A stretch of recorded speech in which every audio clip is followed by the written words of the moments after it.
Welcome to Puro Politics, the political podcast of the San Antonio Express News. My name is Gilbert Garcia, Metro columnist, and I'm joined by City Hall reporter Joshua Fechter, business editor and columnist Greg Jefferson. It's Monday, May 3rd, as we're recording this, 2 days after Election Day in San Antonio. And I think the big takeaways were Mayor Ron Nirenberg was easily reelected. The challenge from Greg Brockhouse, the rematch was nothing like the first contest between the two of them. Nirenberg basically won by about a 2-1 margin. The most dramatic election, and I think the one that drove a lot of the turnout, because we had unusually high turnout in the first city election, was Proposition B, which was voters deciding on whether they wanted to eliminate collective bargaining for the San Antonio Police Union or keep it. Proposition B, it was a pretty remarkable campaign what they were able to put together, but they lost by a little bit more than 2%, got nearly 49% of the vote. And then the other big story is the fact that you have 3 council members, Roberto Trevino, John Courage, and Jada Andrews Sullivan, who are all facing runoffs. And so we're going to talk a little bit about that. I think I wanted to start with the mayor's race. Josh, this was, the polls had kind of suggested this is where it was going, but I think it was kind of remarkable for how little drama there was in this mayor's race, and Ron Nirenberg just won easily. Yeah. And, it's the widest margin that he's won the mayor's seat by, in his career. The first 2 times he ran, each time he went to a runoff. Obviously, last time he, barely escaped the runoff with Greg Brockhouse. And, this time, that wasn't the case. Like, he got an early lead, as soon as early vote came out, and he held that lead for the rest of the night. And, you have to think perhaps it's because people are fairly satisfied with his performance during the pandemic. He's been able to, basically get key parts of his agenda rolling in this pandemic. I think of things like workforce development, which enjoyed pretty large margins back in November. People have kind of grown more familiar with him because he's been on TV every night, or nearly every night of the pandemic. Delivering the state of the virus. And, it can't be ignored that he basically ignored Brockhouse. So, he deprived Brockhouse's campaign of oxygen. Brockhouse himself didn't have as much money as he needed. He didn't have the backing of the fire and police unions. And, perhaps there wasn't that sort of wave of anti-City Hall sentiment that kind of fueled him in the last race. But something that I thought was interesting was that you saw the margin on Prop B be so narrow, but these same voters went for Nirenberg by a habit of by 63%. So you have to imagine there's probably either a lot of Democrats who didn't, or Democratic leaning voters who didn't like Prop B, or that he was bringing along some degree of independence and perhaps some conservatives as well. Yeah, one of the things that's interesting, and this, again, I think Prop B really drove the turnout, but if you just look at the numbers, Nirenberg got, we had a close to 18% turnout for the election. I was looking at the 2013 election when Julian Castro was seeking his 3rd term, and we had less than 7% turnout. Nirenberg got, and I know our population has grown and our pool of registered voters has grown in the last 8 years, but nonetheless, Nirenberg got 92,000 votes in this election. Castro, in his when he was seeking a 3rd term, got about 29,000. So it's pretty remarkable. And again, a lot of it has to do with just people coming to the polls because they were stirred up about Proposition B. I think even people who supported Nirenberg, at least some of them, I think would say that they maybe didn't like the fact that he elected not to debate, because it's really ultimately debating is about something you're providing for the voters. It's not about whether you want to do it or not. And so he chose not to debate. He also chose not to take a stand on what was really the biggest issue on the ballot, Proposition B. Do you feel like, because he won by such a big margin, is the lesson to future mayors or future mayoral candidates, just don't debate and kind of don't get in the middle of any controversial issues? Has the wrong lesson been imparted here? Yeah, I mean, I don't think this was like a huge discovery they made this time. I think anytime you have a mayor in a strong position and they're facing weak opponents, there's always, they'll either do minimal debates or no debates at all. I mean, you saw something similar with Phil Hartberger in 2007. I don't think, it wasn't a big revelation. But yeah, I mean, like, look, if on election night, what struck me was, looking at, I mean, I think this counts as a landslide victory for Ron Nirenberg. I mean, just, imagine what would have happened if he had embraced Prop B and thrown his support behind it, as he seemed to be flirting with, months ago. If he had done that, I mean, you got to think that, this would be a completely different story today. I mean, Prop B, I believe, would have passed if he had openly embraced it. Yeah, that's a really good point. Well, I'd also like to point out, like, and this is kind of separate from what you were asking, but I mean, we have to keep in mind, like, this election wasn't just about his handling of the pandemic, which I think most voters, I think, agree he did. He handled it very well. He got the city through it. But I mean, you have to keep in mind that this is taking place as the economic crisis is fading. The unemployment rate is slowly coming down. Kind of industry is coming back to life, and you can feel it. Like, there's this palpable feeling in the city. The anxiety is starting to pass really, a little bit. Yeah. I mean, there seems to be, you can kind of feel a resurgence. And it's like indefinable. You can't really say how it helped him, but I think it definitely helped him. Yeah. And it's a factor we can't really, can't gauge, but it's there. Yeah. And I was thinking about Bill Clinton in 96. I mean, in a midterm election, his Democrats did so poorly that there were articles like, is he now completely irrelevant? I mean, it was assumed he was going to be a one-term president, but the economy started to turn around, and the same thing happened to Reagan, in the second half of the first term. And then, the timing has a lot to do with these things. But I want to talk about Prop B. I don't think there's any doubt that for an organization like Fix SAPD, which has been around for less than a year, to just get this on the ballot, and then get, they got about 73,000 votes in this election. It was a remarkable achievement, but at the same time, what I sense from people who were on the side of Prop B is, a lot of excitement about what they accomplished, but then there's that heartbreak of getting so close and not pulling this off. And sometimes when it's the thing about which they do say in sports, sometimes when you lose in a blowout, it's just less painful, but at the same time, in this case, as Greg, mentioned, Ron Nirenberg stayed out of the fray. Proposition B did get some high profile endorsements kind of late in the game. Julian Castro, Joaquin Castro, Beto O'Rourke. Greg Popovich was quoted as saying he supported it. I'm not sure how much impact that. But Josh, when you look at this, is there anything that would earlier endorsements have made a difference, or is there anything that Proposition B could have done differently from what you've seen that could have gotten them over the goal line?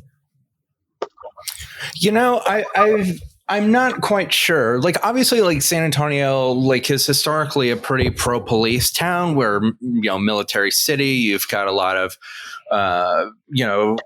veterans here. You've got basically sort of like this general sort of respect for authority. So that's kind of like why I was a little bit shocked by the outcome.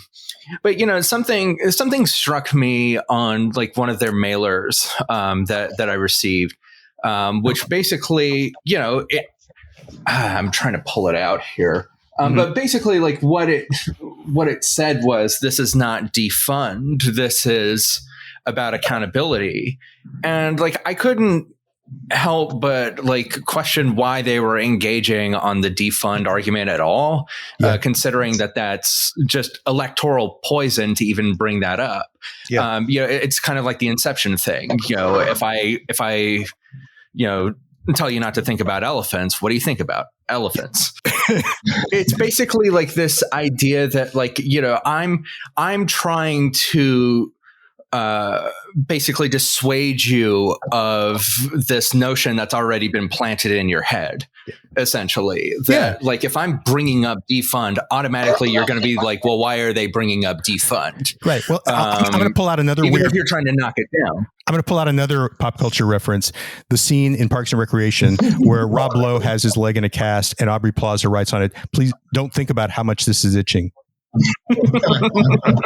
So go ahead. I'm sorry. Yeah. So I was questioning why they were engaging on the defund argument at all. I had heard from some corners like some kind of frustration about like, and maybe not frustration, but just kind of bafflement. Where they're framing this as about accountability when that wasn't necessarily guaranteed by getting rid of collective bargaining. And instead, perhaps like the way they could have framed it was just a shot across the bow at the union, just being like, hey, look, the SAPOA, SAPD, like we're watching you, and basically framing that as a sort of as more of just sort of a direct, hey, like we're going to knock down the police union a peg or two, and it's about and it's actually about that, as opposed to making sort of obscure arguments about Chapter 143 and 174. And as you alluded to, I mean, it was a complicated politics because you had some old school labor people, local AFL-CIO people who I think are very sympathetic to the idea of police reform. They're not necessarily comfortable with all the tactics of the police union, but they believe in collective bargaining. And then you had on the other side, I mean, the weirdness for me of Greg Abbott just celebrating Proposition B's defeat. And I'm thinking like, Greg Abbott in his history has never been like a real pro-union guy, and he's never been a real like pro-collective bargaining guy. But I understand that when you're talking about public safety unions, public sector unions, that the politics are a little bit different, but it's still a little bit strange how pro-union he was and how this is really necessary to kind of maintain morale and that sort of thing. I think, police unions here and across Texas and the country, frankly, are very good at creating the impression in the public mind that, the union is synonymous with the police force and they're interchangeable. That's a great point. I think when we talk about police union, we're not, a lot of people, they don't think about the fact that this is organized labor. They think about this as, these are cops I see on the street every day. Yeah. And I think, that has a huge impact on, support for a thing, or opposition to a Proposition B. Josh, I was going to ask you before we move on to another topic, even though the police union ultimately won this battle, it was extremely close and nerve-wracking for them. Do you think, you've been following the collective bargaining process this year, do you think that this will kind of scare them or affect the way they approach negotiations because they just barely escaped with this victory? I think at first I thought, when I saw that close result, I thought this will reinvigorate the police union, right? And like they're going to become, more aggressive in the negotiations.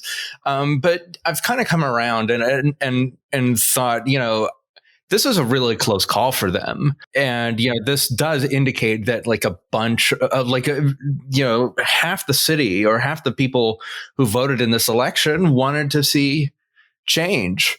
And, it was a close call. And the fact that it could get this close, that indicates that perhaps if the police union doesn't agree to some of these changes, they could wind up losing collective bargaining in a later election.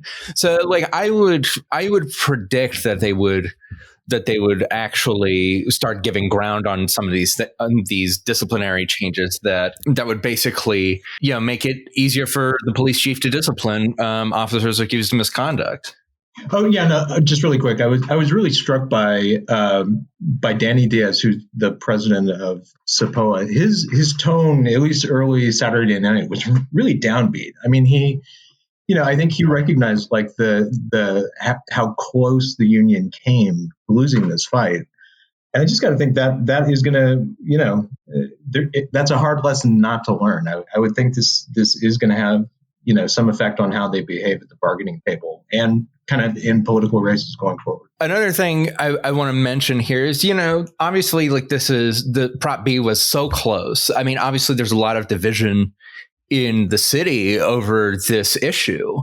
And, yesterday I followed Mayor Nirenberg around a little bit, and, I talked to him about, what he sees as his role. Is he kind of like the great uniter here? Does he bring everybody to the table for just kind of like kumbaya, or kumbaya is probably too strong a word, but just kind of like, hey guys, you guys just sit down, like we'll get lunch or something like that, and just let's just talk, everybody, and bringing people together to try to bridge that division.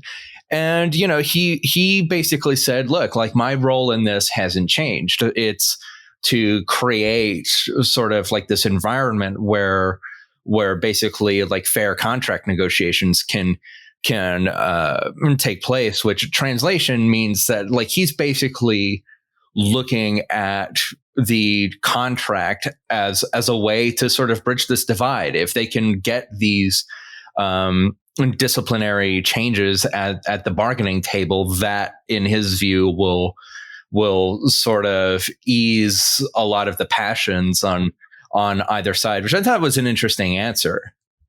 Covering some of these races, and we've got Roberto Trevino, Jada Andrews Sullivan, and John Courage all facing runoffs. Which do you think is in the biggest danger of getting unseated in the runoff? Basically, put D2 at the top of the heap there. Jada I mean, you can just tell by how many challengers she drew. She's got a former council aide, Jalen Mickey Rodriguez, who amassed all of this money and came out on top on Saturday. So I mean, clearly, like she's in the most trouble. I'm interested to see how Courage's runoff takes shape. Everything that Brian said was valid, but I just want to add that his district went for Trump in November, which I believe it's the only council district that fully did. I might be completely wrong about that. But the interesting thing that I mean, the one that I will be most closely watching is District 1. I mean, Roberto Trevino facing Mario Bravo. Trevino's an interesting character. Like over the past couple of, he comes in as kind of this guy who's a little bit of like an arbiter of the new downtown. Like he's friendly with a lot of the major sort of downtown developers, and in the past 2 years, kind of becomes, sort of, kind of starts posturing himself as sort of this progressive insurgent on council. That seems to have alienated a lot of, at least a couple of the neighborhood associations, particularly Delview, who's unhappy with how he's handled the homeless issue. And he's kind of been a thorn in the mayor's side for the past 2 years. Although he won't admit to being the thorn, and the mayor wouldn't admit that Trevino is a thorn in his side. Well, the weird thing too is that I was going to say that Mario Bravo is a sort of prop progressive, and so it's interesting that he's been able to maybe succeed at getting some people who are upset with Trevino for being too progressive. And one of the things that was fascinating to me is that Mario Bravo was kind of involved in the kind of the sort of formation of the Fix SAPD, and didn't take a stand on Prop B. I don't think he did, and I know that Trevino was like the one council member who really got behind Proposition B. So it's a really kind of interesting and sort of it's sort of confusing politically in some ways. Would you say, Josh? Mm. Yeah, and I got the sense from that it was kind of hard to see how that would shake out. I mean, it's a fairly progressive / liberal district. I mean, like it's a part of town where the mayor's fairly popular, and yeah, it's you just kind of have to wonder what exactly the division is between Mario and Roberto Trevino. Ultimately, I think Chasnoff is kind of right on about that. Mario showed enough sort of strength that it just gave people a way to sort of whack at Trevino. Yeah. And, I mean, when I look at this, I think, Trevino, one of the things that he's done that was controversial. I mean, he was very involved in the Alamo Plaza redevelopment plan, was adamant about wanting to move the cenotaph, which Ron Nirenberg agreed with him, but ultimately gave in on that because he realized it wasn't going to happen. And so if you're a conservative in District 1 and you think you feel strongly that the cenotaph should stay where it is, how do you look at this? I mean, you're probably going to dislike Trevino, or is Mario Bravo going to be the person that you're going to favor? So, before we wrap it up, Greg, I wanted to get when you look at these races, what's your big takeaway from these? I would love to say something super interesting and counterintuitive, but I'm afraid, and I hate this. I hate it, but I'm going to agree with my colleagues on the panel here. I think Jane Andrew Sullivan. I know. Yeah, please just nobody. I'd appreciate it. Yeah, I mean, I think clearly. Look, Jane Andrew Sullivan was behind. I mean, that's 83% of the people voted for other candidates. So that's not a good sign, right? Yeah. Right. Exactly. So, I mean, he's. I think Jalen clearly has the momentum here. I think. Even at the fundraising level, donors are going to be looking at him with goo-goo eyes, kind of. I mean, like those who had maybe thought twice about, giving to the opponent of an incumbent, maybe they're less reticent now. Yeah. So no, I mean, I think the kind of wind is at Jalen's back right now. And yeah, like number 2 obviously would be Trevino. And Mario Bravo. And I think, Mario was, I think he played it smart. I mean, it's, as a matter of principle, he helped, put Proposition B in motion. As a principled organizer, he should have stuck to his guns. But as a political candidate, you can, I understand why he didn't do it. It's a little unseemly, but it's look, it was a polarizing issue, and I think he probably benefited by kind of keeping his mouth shut, and Trevino's support for Proposition B maybe cost him some votes. Yeah, and I think that's just the reality. Right. We're going to talk, I think, in the coming weeks about some of the other races. You've got.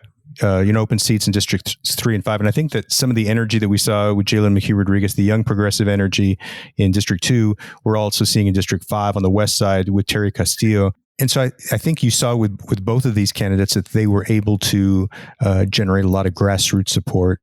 And both of them were endorsed by Democratic State Representative Diego Bernal.